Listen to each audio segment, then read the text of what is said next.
भैरव बाबा की कुटिया की ओर चल पड़ा। भैरव बाबा की पत्नी, एक सुंदर और गंभीर महिला, ने दरवाजा खोला।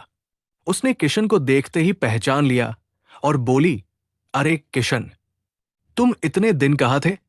बाबा तो किसी काम से बाहर गए हैं, शाम तक लौटेंगे। किशन ने राहत की सांस ली कि कम से कम बाबा की पत्नी तो उसे देख पा रही थी। वो कुटिया के बाहर बैठकर बाबा का इंतजार करने लगा।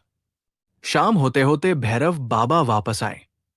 जैसे ही उनकी नजर किशन पर पड़ी, उनके चेहरे के भाव बदल गए। उनकी भौहें तंग गई और आंखों में एक गहरी चिंता उभर आई। बिना कुछ कहे उन्होंने किशन का हाथ पकड़ा और उसे कुटिया के पीछे ले गए। वहां उन्होंने कुछ मंत्र बुदबुदाए और अचानक ही दोनों के सामने एक झोपड़ी नुमा दरवाजा प्रकट हो गया। अंदर जाकर किशन हैरान रह गया। बाहर से तो वो एक साधारण झोपड़ी लग रही थी, मगर अंदर एक विशाल, खंडहर हो चुका महल था। बाबा ने वहां खड़े होकर मंत्रों का जाप शुरू किया। ऐसा लग रहा था मानो वो इस खंडहर के हर कोने से परिचित हो। फिर वो एक गोल पत्थर के पास गए और उसे हटा दिया। पत्थर के नीचे एक गुप्त सुरंग का रास्ता था। बाबा किशन को संकेत करते हुए अंदर उतरे। कुछ देर चलने के बाद वे एक खुले स्थान पर पहुंचे, जहां बाबा ध्यान मुद्रा में बैठ गए।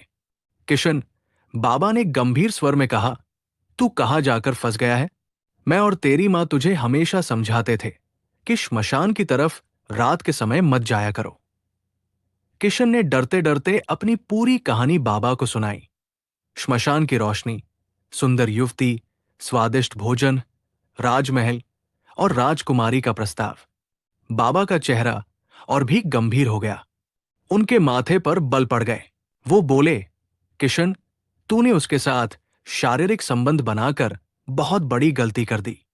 मैं तो ये सोच रहा हूं कि तू जिंदा कैसे बच गया।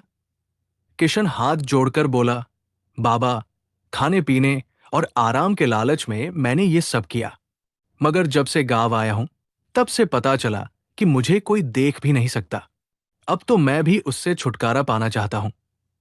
बाबा ने कुछ पल आंखें बंद करके सोचा, फिर कहा, तुझे उस जाल से छुड़ाने के लिए मुझे बहुत बड़ी कीमत चुकानी पड़ सकती है।